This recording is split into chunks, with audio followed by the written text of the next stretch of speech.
Tonight, our very own Brad Sloan teaches us how to have a conversation. ASBSU election results are in, and we explore the Boise State 10-year construction plan. And we'll hear from Melissa Mione, who has the story and exclusive footage of the Bronco Football Pro Day. These stories and more coming up next on your Boise State Newsline for the week of April 4th, 2018.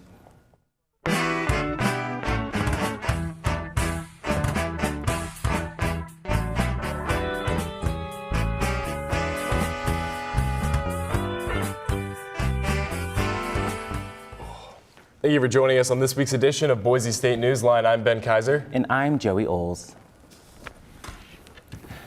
The Associated Students of Boise State University, ASBSU Executive Council and Elections concluded with a surprise tie for the president and vice president seats for this upcoming school year. Tanisha Newton and Dalton Teagues and opponents Caleb Smith and Emily Rembert both received 886 votes, which was exactly 50%. This has never happened before. ASBSU Election Committee met the very next day for a candidate consensus meeting to determine how to proceed. The Elections Committee decided to run a second 24-hour online tie-breaking election for the president and vice president positions. It was finally announced on March 24th that Caleb Smith and Emily Rembert were the 2018-2019 winners of the election with 1,134 votes at 50%. It was a lengthy process for sure, and one we are careful to not mishandle, said an ASBSU officer and spokesperson.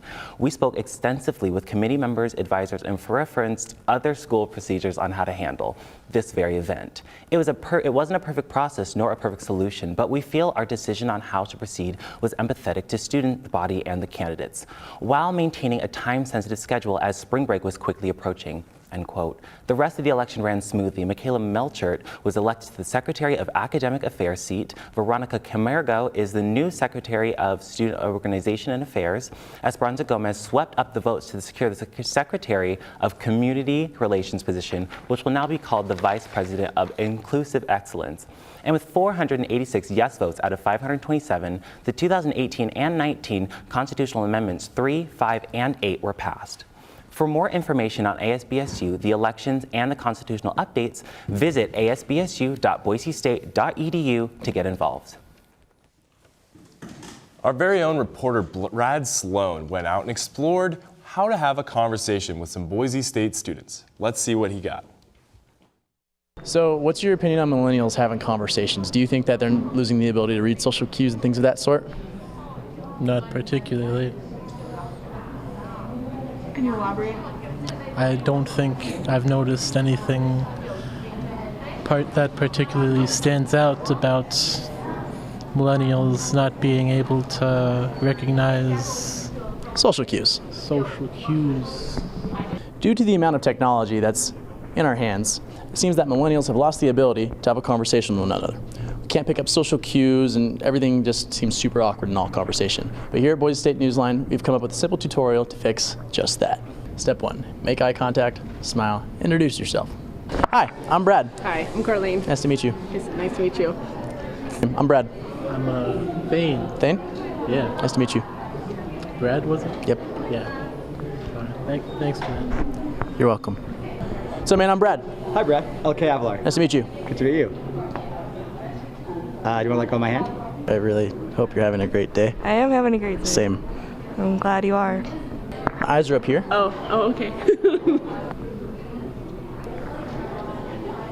Eye contact. Step 2, make sure you listen instead of wait to talk. So tell me about your day. It's super cold and I'm super tired. I'm sorry to interrupt, but have you ever been on a date with me? Because it's a hell of a time, let me tell you. I love kayaking. I like working out. Working out, I really enjoy the gym. I like to put up big numbers on the gym. I like to do all the gains in the gym. All the gains in the All gym. the gains. Don't interrupt me. I go to sporting events all the time. I like Okay, but first I basketball. really need to show you my gym pics. Yeah, so anyways, like I said, whenever I do the weather, I like to sometimes just wear a Speedo to get that full weather effect. You know, like I like to make sure my leg hairs start to freeze if it's cold. So tell me about yourself, Thane. I'm just some guy. Happened upon. Can I show you? I really like me who I am. That's great. Listen. It's great. Step 3, make sure your phone is away and out of sight.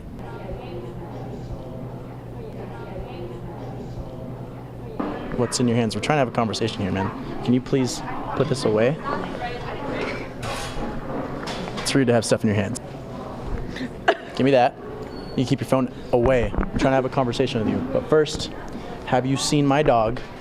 He's such a good boy. Phone's away. And finally, end the conversation with a nice compliment. Give him a handshake, a hug, and a fair goodbye. I really hope that you have a great day today. Thanks. Thank you so much. Oh my God. Too, Brad. I hope you have a great day. Thanks, sir. You as well. You're beautiful. Oh, well, thanks. Well, it was very nice meeting you. You said Greta? Yes. Okay, nice meeting you. Bye. Well, Thane, it was a pleasure meeting you today, bud. Come here. Come here. Hope you have a good day, bud. Goodbyes. Well, today I think we confirmed that millennials are very awkward still. Twin Falls, like where at though? Like where is it specifically? The Snake River down in Centennial. Where do you start at? I start down at Centennial Park. I mean, can you get any closer? Absolutely not. Why not? Because absolutely not. Why not? Because the Padres are going to win. I don't think he's your typical guy that you run into on the streets. I'm a great guy. I've never seen him before today. Never before. Maybe once, actually. Maybe once. I hope this tutorial helped. We saw some good and even better examples of how to have a good conversation. I'm Brad Sloan with your Boise State NewsLine, signing off. Thank you, Brad, for that very thorough tutorial. Boise State School of Arts will be offering 2 new degrees within the creative writing emphasis, a Bachelor of Arts and a Bachelor of Fine Arts. A Bachelor of Narrative Arts will also be a new addition to the school, which were approved as of February 2018. Brad Udall, an Associate Professor of Creative Writing, stated, "We're beyond excited to be offering new creative writing degrees that will allow our students to immerse themselves in all forms of imaginative writing. This will offer smaller classes and more of an artistic take for students of interest within the program. For future careers, these degrees will be helping to improve overall writing ability, as well as finding the line between contemporary and traditional writing styles.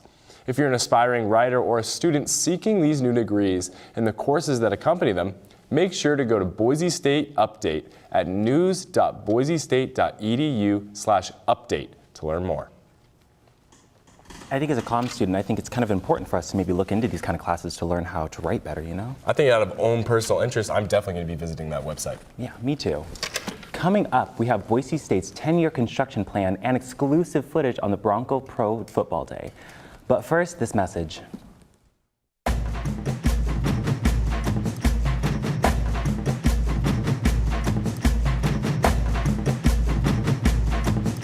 We're here in Mozambique at Gorongosa National Park. We've developed a relationship with the park here to study birds over the next 5 or 6 years.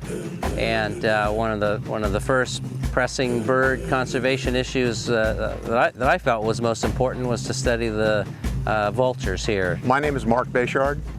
I'm the Director of Raptor Research at Boise State University. I am one of a team of a vulture study group here at Gorongosa National Park in Mozambique. It's really a unique study that I don't think you can do any other place in Africa. African vultures are in a dire crisis.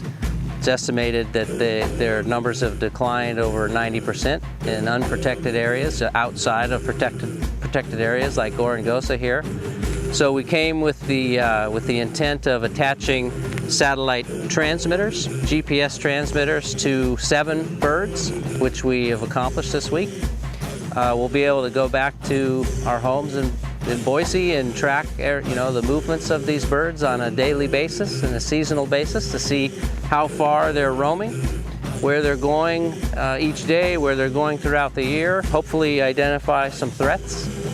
If they're going outside the park, the areas where poisoning or other types of persecution are occurring, we can identify that as well. The company I work for, Western Ecosystems Technology, or WEST Incorporated, has donated these backpacks. They're essentially recycled from golden eagle research that we conducted in the western United States, and now we are redeploying them here in Africa to learn more about vultures and their use of this area. We've been on the ground about 10 days and we managed to capture 15 or so vultures. We attached 7 radio transmitters to 6 to white-backed vultures and 1 to a white-headed vulture. The other 2 team members, Eric and Greg, are ex-students of mine, and they've invited me to be part of this project, which is, I'm honored. It was a great success, and I hope to come back again.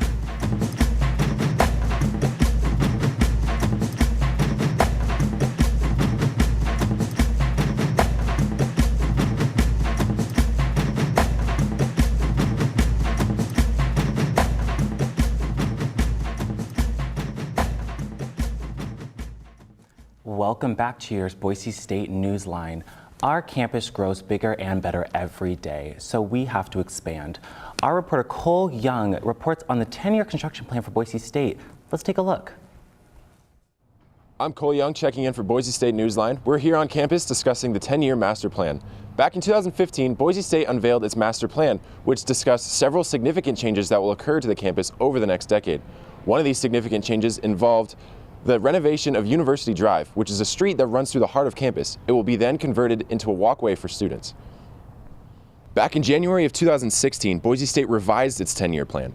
Phase 1 of this new plan involved expanding the Honors College, which will take up half of the already existing Lincoln Turf Field. Another part of Phase 1 of this plan involves creating a new building on campus. This building has been named the Center for Fine Arts, and it will be located between the Morrison Center and the Micron Business and Economics building. Construction of this building began back in 2017, and it will be the last building added under the legacy of President Bob Custra. Reporting from here on campus for your Boise State NewsLine, I'm Cole Young. Back to you guys. I took a camera and a crew to go out and explore the Boise State Intramural Sports program here on campus.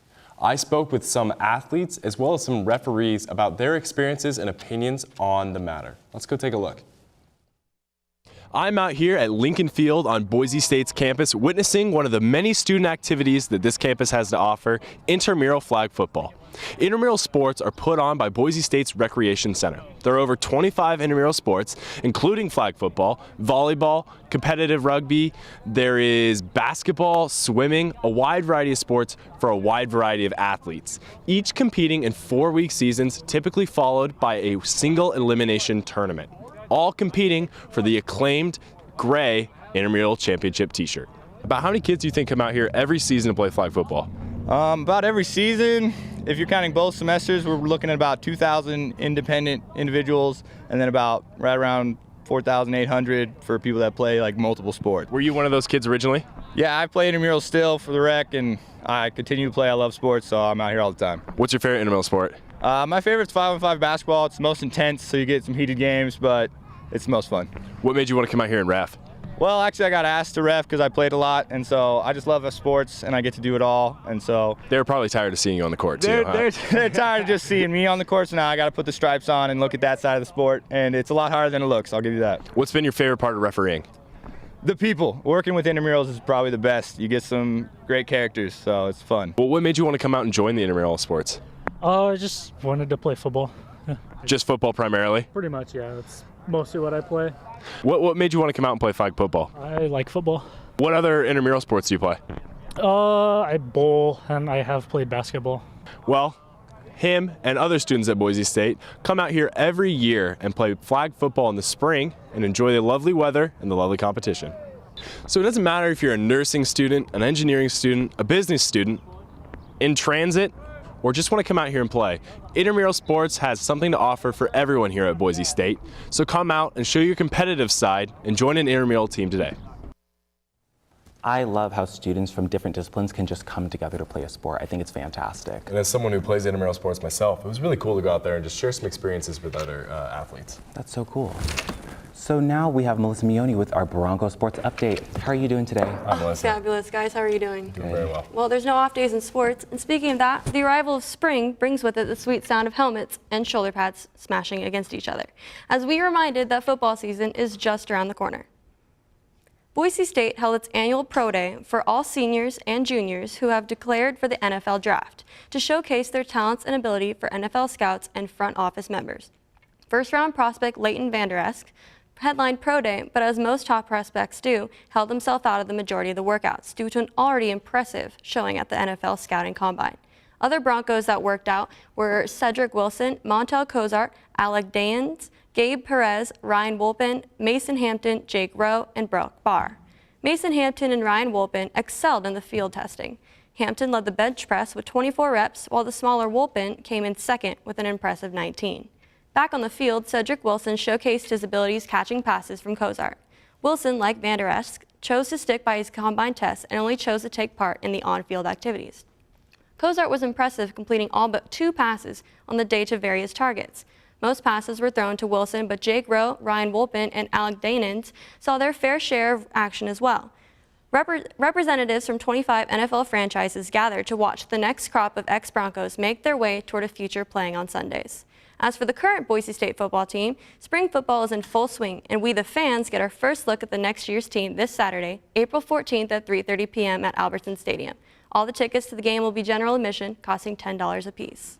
Spring also signals the start of softball here in the Treasure Valley, and the Boise State softball team has been red hot since the season started. Tuesday afternoon was no different.